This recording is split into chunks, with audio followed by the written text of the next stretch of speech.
Hi hello నమస్తే good morning అందరికీ శుభోదయం. ఆంధ్రప్రదేశ్ ప్రధాన దినపత్రికల్లో వచ్చిన వార్తాంశాలని ఒకసారి చూద్దాం. ముందుగా దిశలో వచ్చిన బ్యానర్ ఐటమ్ చూస్తే కనుక ఆ వీసీలకు గ్రామర్ కూడా రాదు, ఎక్కడ బెదిరించామో చూపాలి, శాసన మండలిలో వైసీపీ ఆరోపణలను తిప్పికొట్టిన మంత్రి లోకేష్. సో ఇప్పుడు అసెంబ్లీ సమావేశాలు, బడ్జెట్ సమావేశాలు జరుగుతున్నాయి.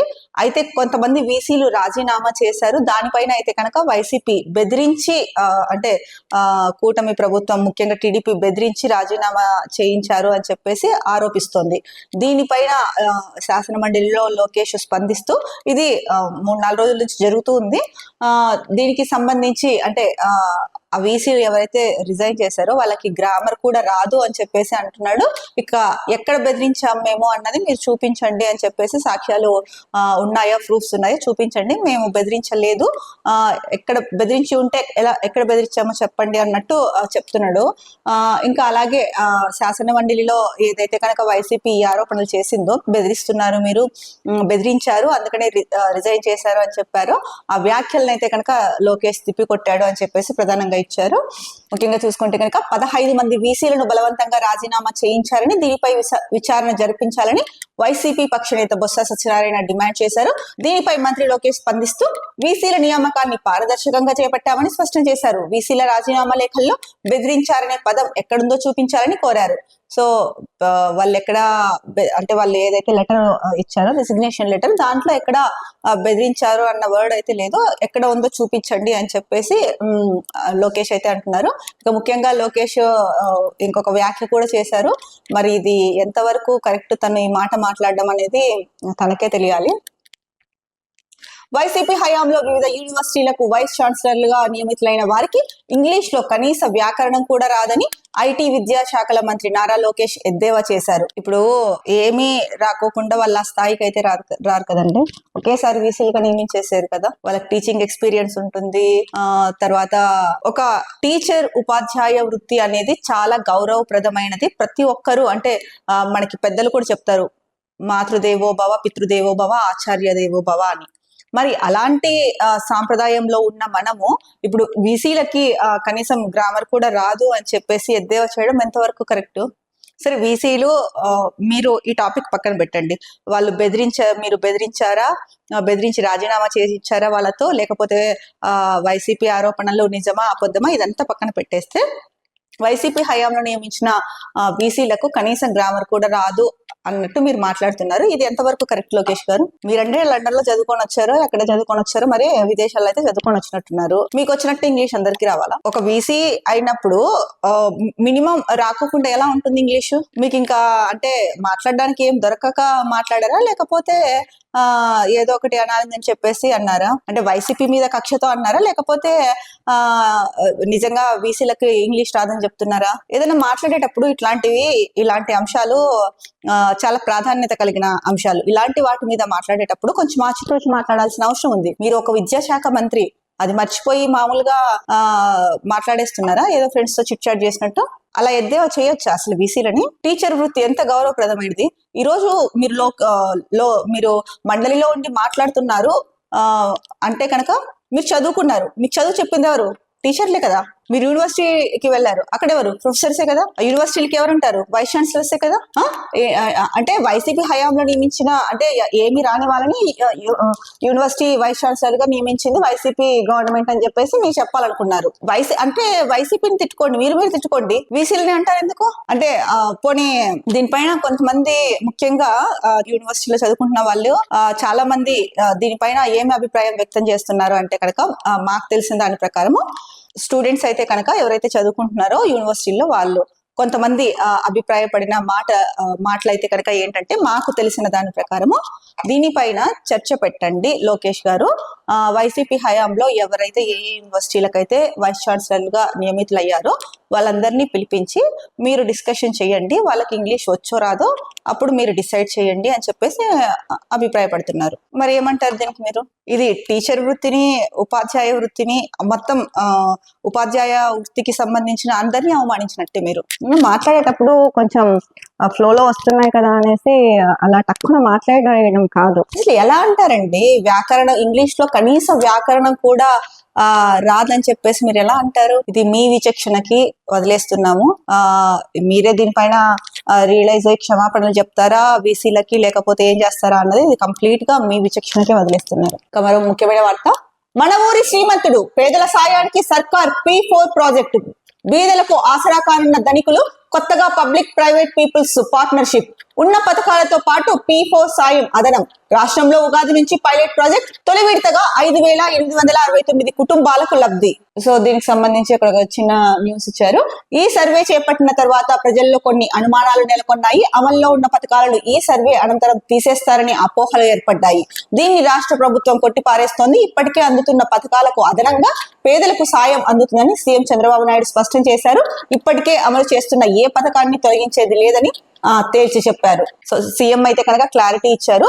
అంటే ప్రజలకి ఏదైతే అపోహ ఉందో ఈ P4 విధానం ప్రవేశపెట్టిన తర్వాత పథకాలు గవర్నమెంట్ నుంచి ఏవైతే అందుతున్నాయో అవి తీసేస్తారా ఏంటి అని కొంతమందిలో అయితే కనుక ఉన్న అనుమానాల్ని సీఎం అయితే నివృత్తి చేశారు.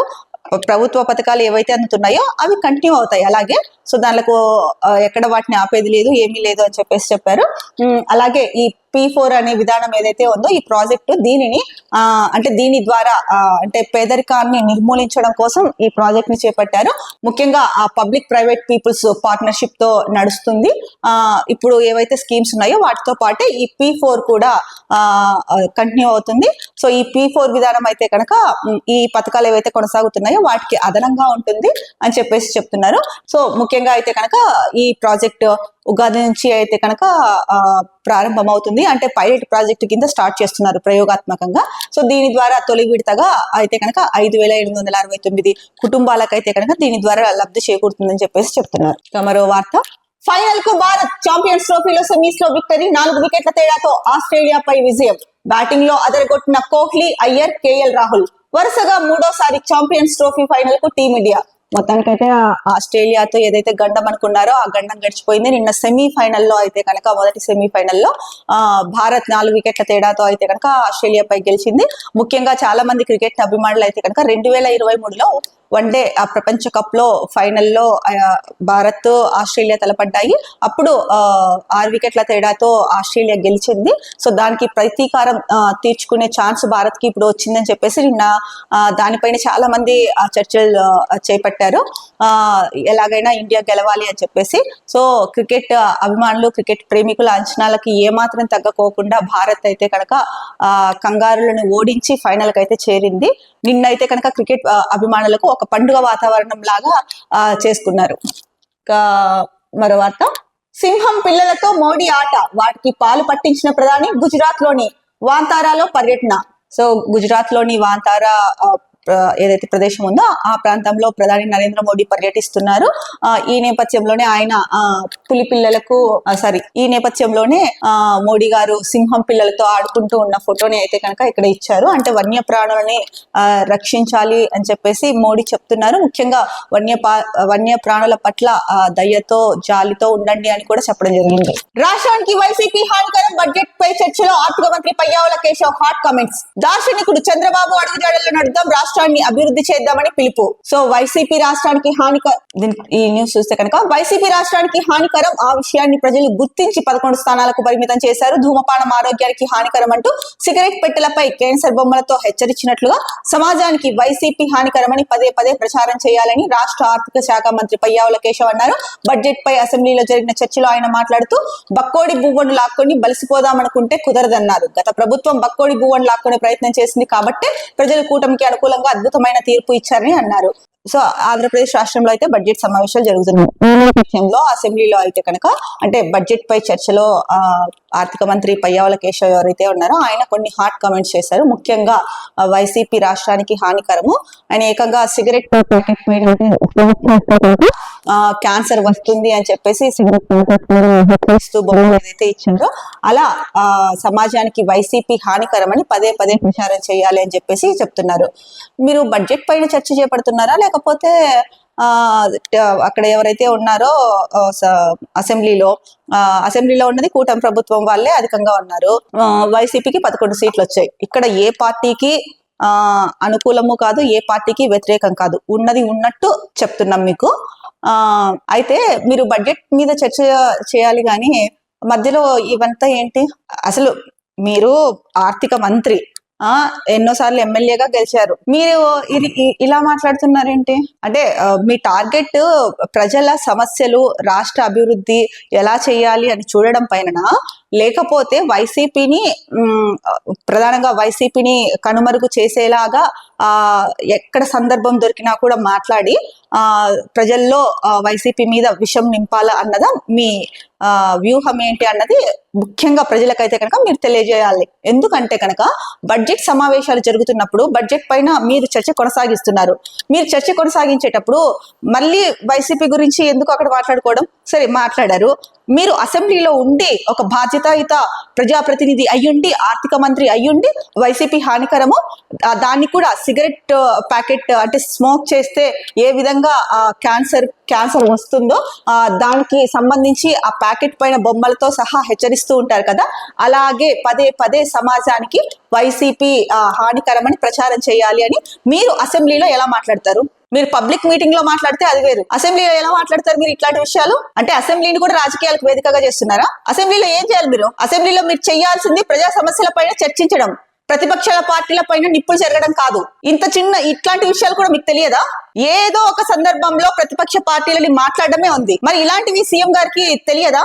లేదా అక్కడ ఎవరైతే శాసనసభ స్పీకరు లేకపోతే ఉప సభాపతి ఉంటారు, వీటికి అడ్డుకట్ట వేరా? మీరు చేపట్టినది ఏంటి? చర్చిస్తున్నది ఏంటి? మధ్యలో ఈ టాపిక్ ఏంటి?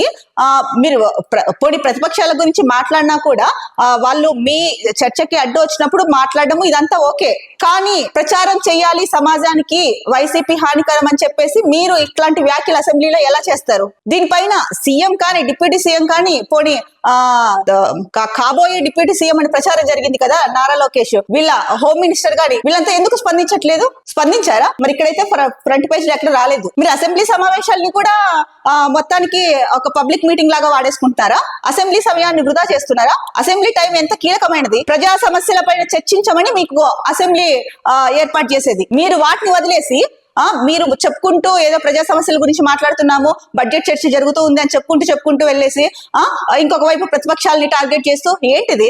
మీకు వాళ్ళ మీద చెప్పాలని ఏదైనా ఉండాలని ఉంటే అసెంబ్లీ సమావేశాలు పూర్తయిన తర్వాతనో లేకపోతే బయటకు వచ్చో మాట్లాడండి, అంతేగాని అసెంబ్లీ సమయాన్ని ఎందుకు వృధా చేస్తారు? ఇందుకోసమే ఇప్పుడైనా అంటే మీకు అర్థం అవుతోందా? ఇప్పుడు 10% ఉంటేనే అసెంబ్లీలో ప్రతిపక్ష హోదా వస్తుంది అన్నది అందరికీ తెలిసింది. ఈ నేపథ్యంలోనే వైసీపీకి 10% లేదు కాబట్టి వాళ్ళకి ప్రతిపక్ష హోదా ఇవ్వడం కుదరదు అన్నారు. సరే, మరి మీరు ఎందుకు మీరు ఇలా మాట్లాడుకుంటూ వెళ్తారు కాబట్టి, అంటే ప్రజా సమస్యల గురించి కాకోకుండా టాపిక్ డైవర్ట్ చేస్తూ ఇట్లాంటి వాటి గురించి మాట్లాడతారు కాబట్టి ప్రతిపక్ష గొంతు అనేది ఒకటి ఉండాలి, మాకు కూడా సమయం కేటాయించాలి, ప్రతిపక్ష హోదా ఇవ్వండి అని అడిగింది ఇందుకోసమేనేమో. మరి ఆ రోజు పవన్ కళ్యాణ్ గారు కూడా అసెంబ్లీ పాయింట్ లో చెప్పారు కదా, మీకు ప్రతిపక్ష హోదా కావాలి అంటే అయితే జర్మనీ వెళ్ళిపోండి అని చెప్పేసి, ఈ 5 ఏళ్ళు రాదు ఫిక్స్ అని మాట్లాడారు. మరి ఎందుకు పవన్ కళ్యాణ్ గారు దీన్ని వ్యతిరేకించట్లేదు?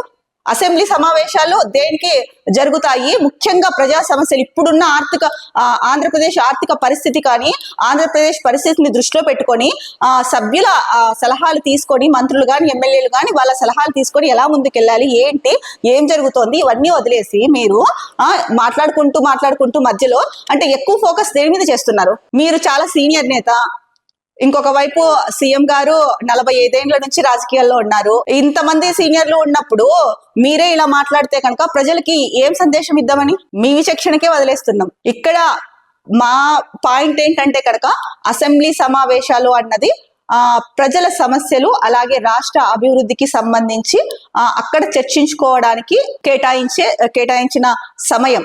అసెంబ్లీలో ప్రధానంగా వాటిని ప్రస్తావిస్తారు, రాజకీయాలు గురించి కాదు.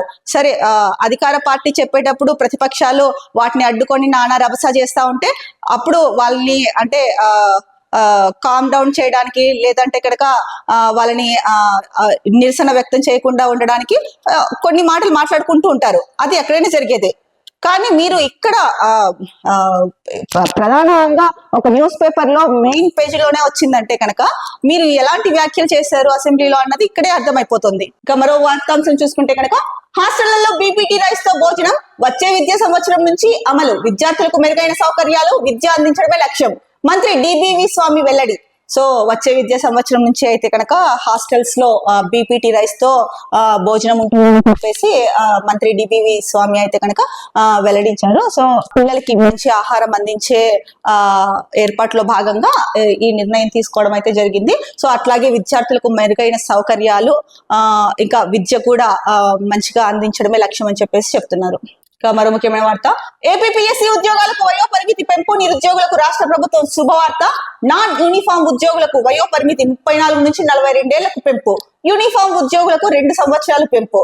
సో ఇది ఒక రకంగా గుడ్ న్యూస్ అనే చెప్పొచ్చు. ఎందుకంటే జాబ్స్ కూడా ఒక్కొక్కసారి నోటిఫికేషన్ ఆలస్యంగా వెలువడినప్పుడు ఎవరైతే గ్రూప్స్ కి ప్రిపేర్ అవుతుంటారో వాళ్ళు అరే ఆ నోటిఫికేషన్ వచ్చేలోపు మా ఏజ్ దాటిపోతుందేమో అని చెప్పేసి బాధపడే అభ్యర్థులు కూడా చాలా మందే ఉన్నారు. సో ఇది కొంత ఊరట కలిగిస్తుందనే చెప్పొచ్చు. ఎందుకంటే కనుక ఏపీఎస్సీ ఉద్యోగాలకు వయసు పెంచారు కాబట్టి, వయో పరిమితి పెంచారు కాబట్టి, సో నాన్ యూనిఫామ్ ఉద్యోగాలకు అయితే కనుక వయో పరిమితి 34 ఏళ్ల నుంచి 42 ఏళ్లకు పెంచారు. ఏకంగా ఇక యూనిఫామ్ ఉద్యోగులకు అయితే కనుక 2 సంవత్సరాలు పెంచారు.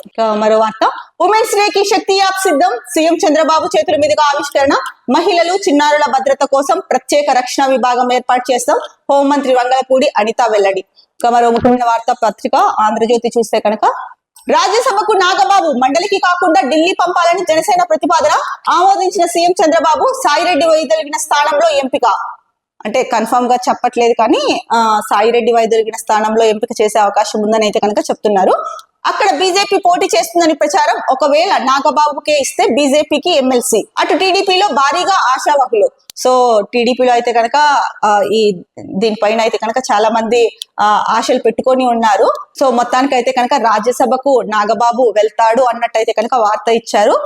ఏదైతే విజయసాయిరెడ్డి రాజీనామా చేశారో ఆ ప్లేస్ లో అంటే ఆ స్థానంలోకి ఎంపిక చేసే అవకాశం ఉందన్నట్టు, అంటే కన్ఫర్మ్ అవ్వలేదు, ఉంది అన్నట్టయితే కనుక చెప్పారు.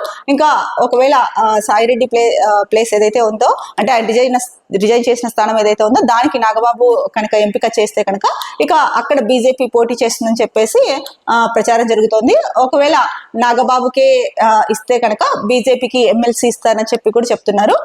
ఇక ఇంకొక వైపు టీడీపీలో అయితే కనుక దీనికోసం చాలా మంది ఆశగా ఎదురు చూస్తున్నారు, ఆశాహులు చాలా మంది చెప్తున్నారు. మరి ఏం జరుగుతుంది అన్నది అయితే కనుక చూడాలి. దొరికిన దొంగలు, ఉపగ్రహ చిత్రాల సాక్షిగా బయటపడ్డ ఇసుక దోపిడీ.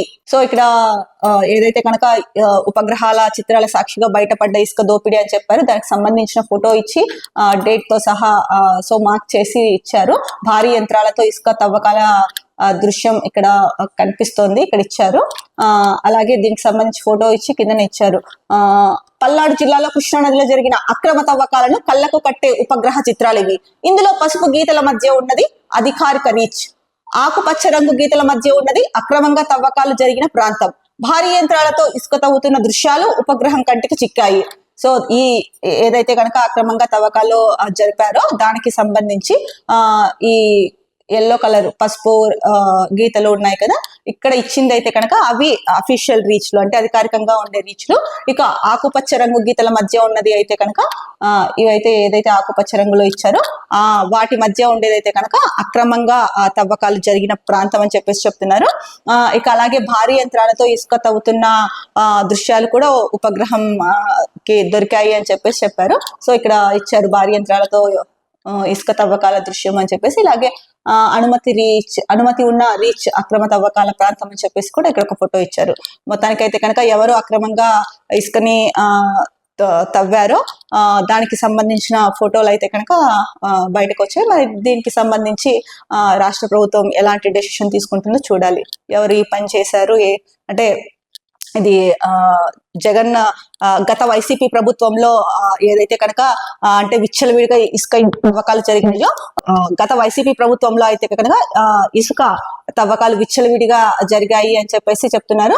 దానికి సంబంధించి ఉపగ్రహం ద్వారా ఈ ఫొటోస్ కూడా బయటకు వచ్చాయి కాబట్టి మరి దీనిపైన రాష్ట్ర ప్రభుత్వం ఎలాంటి చర్యలు తీసుకుంటుందో వేచి చూడాలి. ఇక మరో వార్త చూసుకుంటే కనుక వైసీపీ ఆటల సాగనివ్వను, వారి గురించి మాట్లాడడం టైం వేస్ట్. చంద్రబాబు రాజకీయాలను కలుషితం చేశారు. మన వాళ్లకు లంచాలిచ్చి పబ్బం గడుపుకునే యత్నం. వారితో లాలుచి పడద్దు. రాజధాని పేరుతో మూడు ముక్కలాట.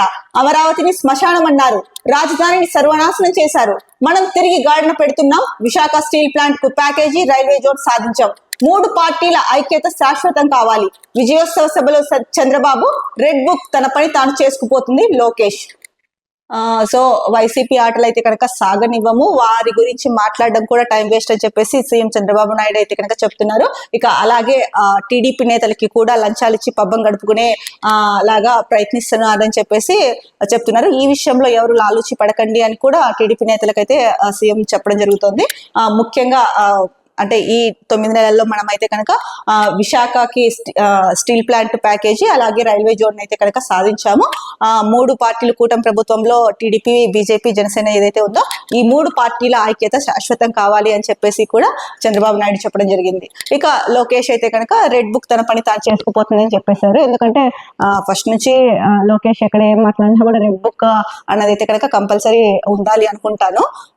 మేబీ ఎందుకు అంటే ఆ ప్రస్తావన వస్తూ ఉంటుంది, మరి ఎందుకన్నా ఒక రకంగా చూసుకుంటే మంచిది. అంటే రెడ్ బుక్ ద్వారా ఎవరైతే కనుక అక్రమాలకు పాల్పడుతున్నారో వాళ్ళని నోట్ చేసుకొని వాళ్ళ పైన కరెక్ట్ చర్యలు తీసుకుంటే అది మంచిదే. మరో వార్త, ప్రముఖ గాయని కల్పన ఆత్మహత్య యత్నం. నిద్రమాత్రలు మింగి అపస్మారక స్థితిలోకి 2 రోజులుగా తలుపులు తెరవకపోవడంతో భర్తకు సమాచారం ఇచ్చిన సెక్యూరిటీ. ఆయన ఫోన్ తో రంగంలోకి పోలీసులు. ఆసుపత్రికి తరలింపు, వెంటిలేటర్ పై చికిత్స. సో సింగర్ కల్పన గారు అయితే కనుక ఆత్మహత్య యత్నానికి పాల్పడ్డారు. నిద్రమాత్రలు మింగి సూసైడ్ అటెంప్ట్ చేశారు. 2 రోజులైనా కూడా ఆవిడ డోర్లు తెరవకపోవడంతో సెక్యూరిటీ కల్పన గారి హస్బెండ్ కి ఫోన్ చేయడం జరిగింది. ఇంకా రంగంలోకి దిగిన పోలీసులు అయితే కనుక ఆమె ఆసుపత్రికి తరలించారు హుటాహుటిన. ప్రస్తుతం అయితే కనుక అంటే నిన్న రాత్రి వరకు ఉన్న సమాచారం ప్రకారం అయితే వెంటిలేటర్ పైన ట్రీట్మెంట్ జరుగుతోంది అని చెప్పేసి చెప్పారు. ఇక మరో వార్త, ఉక్రెయిన్ కు సైనిక సాయం నిలిపివేత. అమెరికా నిర్ణయం తక్షణం అమల్లోకి. రష్యాతో చర్చలకు సిద్ధపడితేనే నిర్ణయం వెనక్కి. White house. ట్రంప్ నేతృత్వంలో నడుస్తాం. ఖనిజాల ఒప్పందానికి సిద్ధం. తొలుత గగనతలంలో శాంతి. ఎక్స్ లో జెలెన్స్కీ ప్రకటన. సో ఉక్రెయిన్ కి అయితే కనుక మిలిటరీ సాయం నిలిపివేస్తామని చెప్పేసి ట్రంప్ చెప్పారు. సో ఈ నిర్ణయం ఏదైతే ట్రంప్ తీసుకున్న నిర్ణయం తక్షణం అమల్లోకి వస్తుందని కూడా చెప్తున్నారు. ఈ నేపథ్యంలోనే అంటే వైట్ హౌస్ ఒక ప్రకటన చేసింది. రష్యాతో చర్చలకు సిద్ధపడితేనే మేము ఈ నిర్ణయాన్ని వెనక్కి తీసుకుంటామని చెప్పేసి ఉక్రెయిన్ అధ్యక్షుడు జెలెన్స్కీకి అయితే కనుక చెప్పడం జరిగింది. సో జెలెన్స్కీ కూడా కొంత వెనక్కి తగ్గాడని చెప్పొచ్చు ఈ వార్తా కథనాన్ని బట్టి. ఎందుకంటే ట్రంప్ నేతృత్వంలోనే నడుస్తాము. ట్రంప్ ఏదైతే అడిగాడో ఖనిజాలు మాకు ఇవ్వండి అని చెప్పేసి, విలువైన ఖనిజాలు, సో ఆ ఖనిజాల ఒప్పందానికి కూడా మేము సిద్ధమే అని చెప్పేసి చెప్పారు. ఇక మరో ముఖ్యమైన వార్తాపత్రిక ఈనాడులో బ్యానర్ ఐటమ్ చూస్తే కనుక, ఉపాధ్యాయ పోస్టుల్లో 70% మేమే భర్తీ చేశాం. అమ్మకు వందనంపై త్వరలో మార్గదర్శకాలు. శాసన మండలిలో మంత్రి లోకేష్ వెల్లడి. జులై కల్లా పోలవరం ఎడమ కాల్వ నీరు. రామానాయుడు. సో ఉపాధ్యాయ పోస్టులు ఏవైతే ఉన్నాయో ఇప్పటి వరకు వాటిలో 70% అంటే టీడీపీనే భర్తీ చేసిందని చెప్పేసి ముఖ్యంగా లోకేష్ చెప్తున్నారు. ఇక అమ్మకు వందనం పథకం పైన అయితే కనుక త్వరలో మార్గదర్శకాలు ఇస్తామని చెప్పేసి శాసన మండలిలో వెల్లడించారు. ఈ అకాడమిక్ ఇయర్ నుంచి అమ్మకు వందనం అయితే కనుక ఇంప్లిమెంట్ చేస్తామని చెప్పారు. మరి ఆలోక గైడ్ లైన్స్ ఏర్పాటు చేసి ఈ అకాడమిక్ ఇయర్ నుంచి అయినా ఇస్తారా లేదా అన్నదైతే కనుక చూడాలి. ఇంకా మరొకటి చూసుకుంటే కనుక పోలవరం ఎడవ కాల్వ నీరు జులై కల్లా అంతా వచ్చేస్తుంది రామనాయుడు గారు అయితే చెప్పారు. ఇది మరి ఎంతవరకు అంటే జులై నాటికి అనుకున్న టైంకి పోలవరం ఎడమ కాల్వ నీరు వస్తుందా రాదా అన్నది కూడా చూడాలి. ఇక 2027 నాటికి భూముల రీసర్వే పూర్తి. నిషిద్ధ జాబితాలోని భూములపై మంత్రివర్గ ఉపసంఘం ఏర్పాటు. మంత్రి అనగాని సత్యప్రసాద్ వెల్లడి.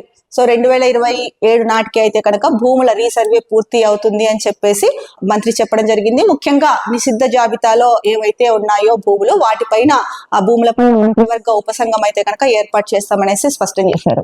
మరో ముఖ్యమైన వార్తాపత్రిక సాక్షిలో వచ్చిన ప్రధాన బ్యానర్ ఐటమ్ చూస్తే కనుక డిఎస్సి గురించి ఇచ్చారండి. డిఎస్సి పై సర్కారు డ్రామాలు. పోస్టులు 27,000, దాచినవి 11,000. ఒకవైపు నోటిఫికేషన్ లేదు, మరోవైపు దొంగ లెక్కలు. రాష్ట్రంలో టీచర్ పోస్టుల ఖాళీలు 27,409.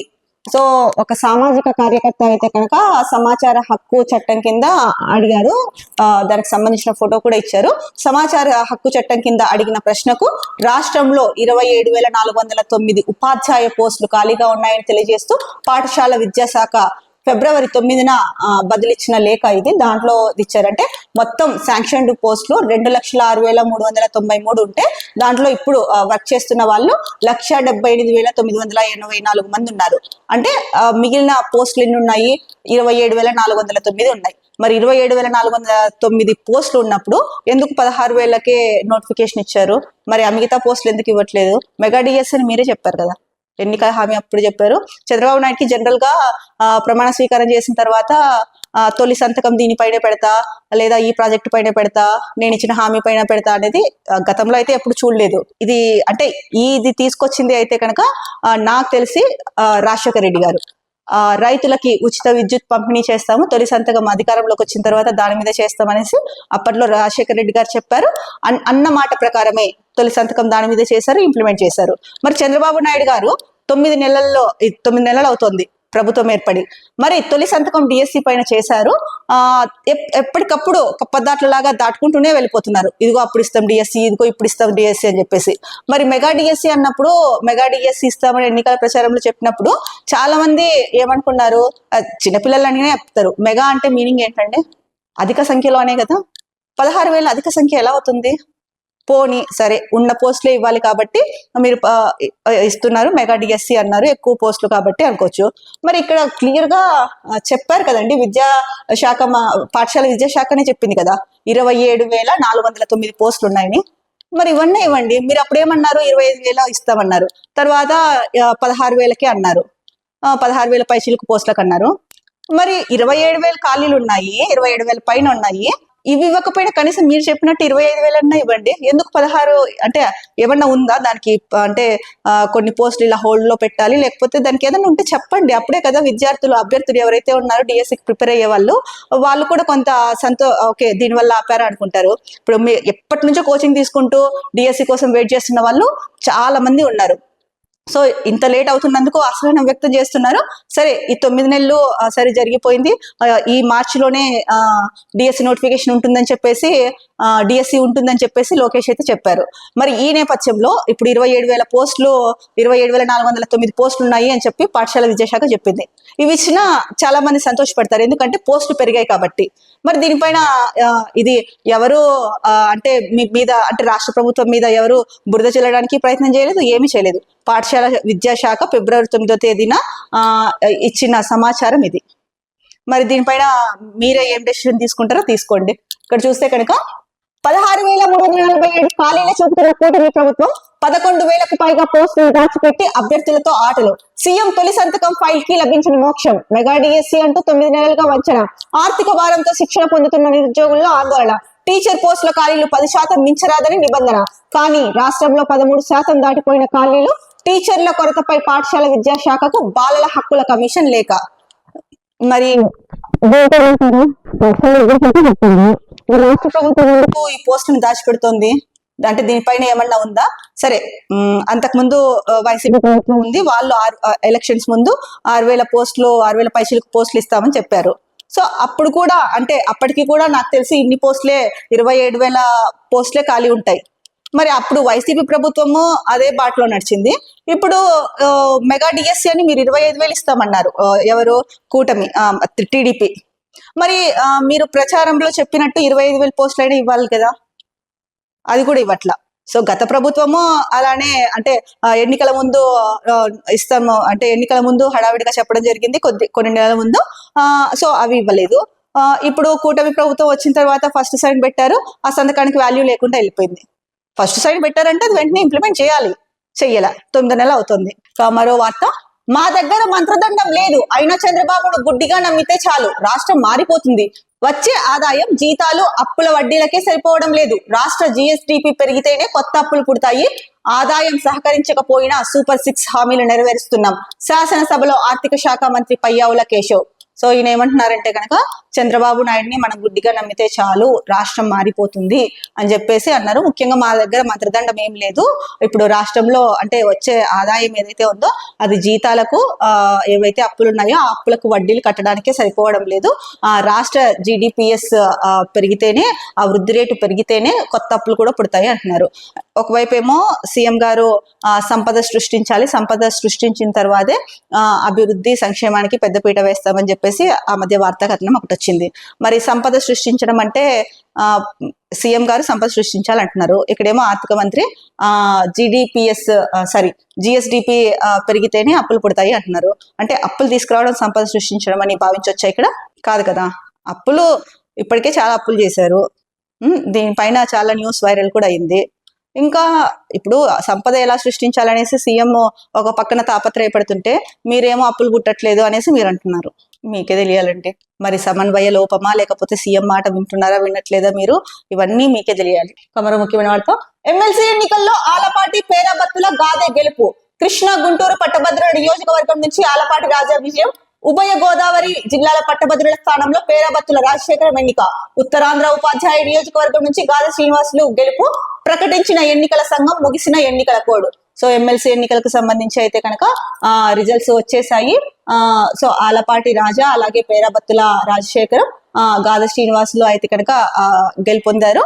సో దీంతో ఎన్నికల కోడ్ అయితే కనుక ముగిసింది అని చెప్పేసి ఎన్నికల సంఘం అయితే ప్రకటించింది. ఇక్కడ చంద్రబాబు నాయుడు గారు అంటే ఇందాక చూసాం మనం వార్తా పేపర్లలో, కొన్ని ఇంతకుముందు చూసుకున్న వార్తా పేపర్లలో ఇక్కడ కూడా ఇచ్చారు. కూటమి శ్రేణులకే పనులు చేయాలి, వైఎస్ఆర్సీపీ నేతలను దగ్గరకు రానివ్వద్దు పునరుద్ఘాటించిన CM Chandrababu. TDP, Janasena, BJP సమిష్టిగా ముందుకెళ్లాలి. అలాగైతే రాష్ట్రంలో మరో పార్టీకి అవకాశం రాదు. తెలంగాణలో వర్షం నీటిని నిలుపుకోలేకే విజయవాడ మునక.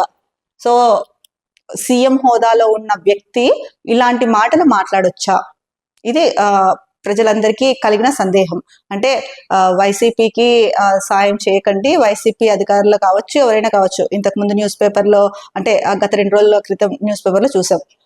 వైసీపీ ప్రజాప్రతినిధి అయినా అధికారులైనా ఎవరైనా వారికి సాయం చేయొద్దని చెప్తున్నారు. ఎవరికి చెప్తున్నారు?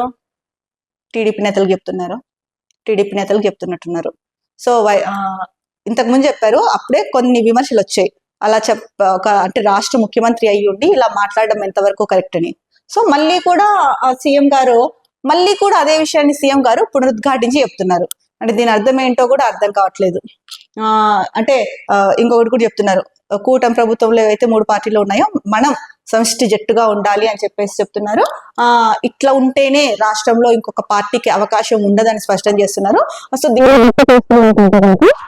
సో కూటమి ప్రభుత్వంలో ఏ పార్టీలు ఉన్నాయో ఇవి తప్ప వేరే పార్టీలు రాష్ట్రంలో ఉండకూడదు అన్నదైతే కనుక ఒక సంకేతం కనిపిస్తుంది. ఇక తెలంగాణలో వర్షం నీటిని నిలుపుకోలేకే విజయవాడ మునక. సో విజయవాడ మునగడానికి అంటే మధ్యకాలంలో వర్షాలు వచ్చాయి కదండి, మొన్న వర్షాకాలంలో విజయవాడలో అంటే ఆ వరద చాలా ఏళ్ల తర్వాత వచ్చిందని కూడా చెప్పారు. సో అది మునిగిపోవడానికి అంటే ఆ వరద రావడం విజయవాడ మునకకి కారణము తెలంగాణ వారు వాళ్ళ రాష్ట్రంలో ఈ వర్షపు నీటిని నిలుపుకోలేకపోయినందుకే ఈ మునక జరిగింది అని చెప్పేసి ఇటు తెలంగాణ మీద కూడా చెప్తున్నారు చంద్రబాబు నాయుడు గారు. మరి అంటే ఇక్కడ అంటే విజయవాడలో మునకకి బుడమేరేమో వైఎస్ జగన్ చేశారు అన్నారు. ఇక విజయవాడ మునకకేమో తెలంగాణ అంటున్నారు. మరి ఏంటో వీళ్ళకే తెలియాలండి. గొంతెండుతోంది, ఇక్కడ నీళ్ళు ఇవ్వండి. సమ్మర్ స్టార్ట్ అయిపోయింది. తెలంగాణలో ఉంది. దీనికి సంబంధించి ప్రధానంగా ఇక్కడ ఒక వార్త ఇచ్చారు. శ్రీ సత్యసాయి జిల్లా గుడిబండ మండల పరిధిలోని గొల్లపల్లి గ్రామ ప్రజలు తీవ్ర ఆగ్రహం వ్యక్తం చేస్తున్నారు. ఎందుకంటే కనుక సో ఎవరైతే కనుక అంటే నీరు లేక ఇబ్బంది పడుతున్నారో, కనీసం తాగునీరు కూడా లేకోకుండా ఆ గ్రామ ప్రజలు ఎవరైతే నిరసన వ్యక్తం చేస్తున్నారో దీని మీద అంటే ఈ సమస్యను తక్షణమే పరిష్కరించాలని కూడా వాళ్ళు అయితే కనుక మడకసిర అమరాపురం రహదారిపై బైఠాయించి నిరసన తెలిపారు. దీంతో పంచాయతీ కార్యదర్శి చక్రవర్తి గ్రామస్తుల వద్దకు చేరుకొని చర్చలు జరిపారు. తాగునీటి సరఫరాకు చర్యలు చేపడతాము అని హామీ ఇచ్చారు. ఆ హామీ ఇచ్చిన తర్వాత గ్రామస్తులు అయితే కనుక ఆందోళన విరమించారు. మరి సో చెప్పిన మాట ప్రకారం అంటే తాగునీరు లేకోకుండా ఎలా జీవించగలుగుతారండి? కాబట్టి ప్రభుత్వమే దీనికి సంబంధించిన చర్యలు తీసుకొని తాగునీరు సరఫరా అయితే చేయాలి కదా.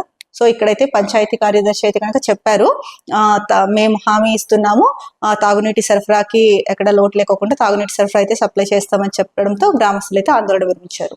ఇవి ఆంధ్రప్రదేశ్ రాష్ట్రానికి సంబంధించిన ప్రధాన వార్తాపత్రికల్లో వచ్చిన వార్తలు. రేపటి న్యూస్ టాప్ మార్నింగ్ హెడ్లైన్స్ లో మళ్ళీ కలుద్దాం. అంతవరకు సెలవు. నమస్కారం. Be happy, stay strong, stay healthy.